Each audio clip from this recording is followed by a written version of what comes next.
ఇది అందరి క్షేమం కోసం, గ్రామం క్షేమం కోసం, అందరి యొక్క అభ్యున్నతి కోసం ఈ కార్యక్రమానికి శ్రీకారం చుట్టాం. మరి ఈ కార్యక్రమంలో అందరము భాగస్వాములమవుదాం, అందరూ స్వామి కృపకు పాత్రలమవుదాం అనేటటువంటి సత్సంకల్పంతో అందరినీ చల్లగా కాపాడు స్వామి అని మనస్ఫూర్తిగా మనసులో ప్రార్థన చేస్తూ కార్యక్రమాన్ని తిలకించవలసిందిగా కోరుచున్నాం. స్వామివారు అర్చక స్వాముల వారు వినిధి చేసినట్టు విధంగా కార్యక్రమాలన్నీ జరిగాయి. ఈరోజు ప్రధాన ఘట్టం స్వామివారి యొక్క తిరుకళ్యాణ మహోత్సవం. శ్రీదేవి భూదేవి సమేత చెన్నకేశవ స్వామి వారి యొక్క కళ్యాణ మహోత్సవంతో ఈ కార్యక్రమం వైభవపేతంగా ప్రారంభం జరగబోతోంది. మరి అటువంటి కళ్యాణం కలౌ నామస్మరణ, మనకి 4 యుగాలలో, మనకు కృతయుగంలో యజ్ఞాలు, త్రేతాయుగంలో యజ్ఞాలతో, ద్వాపర యుగంలో అర్చనతో, మరి కలియుగంలో మానవులు తరించాలి అంటే నామస్మరణ.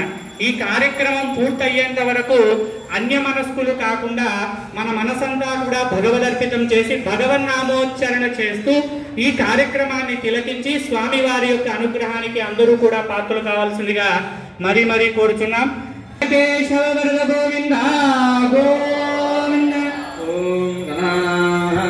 గణపతిగం హవామహే కవిం కవైనాపుగమశ్రవస్తమం జ్యేష్ఠరాజం బ్రహ్మణస్పదాన శృణ్వన్నమతహస్తేన సాదనం శ్రీమహాగణాధిపతయే నమః. ఓం ప్రణో దేవే సరస్వతే వాజభిర్వాజనేపతే ధీనామిత్యయో శ్రీమహాసరస్వత్యై నమః. ఓం గురుబ్రహ్మా గురుర్విష్ణుః గురుర్దేవో మహేశ్వరः గురు సాక్షాత్ పరబ్రహ్మ తస్మై ప్రాతరగ్యం ప్రాతరింద్రగం హవామహే ప్రాతరభిత్రావరుణ ప్రాతరశ్విన బ్రహ్మణస్పతిం ప్రాతస్సోమముత రుద్రగం హవేమ ప్రాతరజితం భగభగ్రగం హవేమ వైశ్రేష్ఠాదిత్యం భగం భక్షేంద్యాః భగవతేంద్రభగవత్యాదో భవేమ దివ్యేనానే భగవంతస్యావోదపవేత్వముతమధ్యే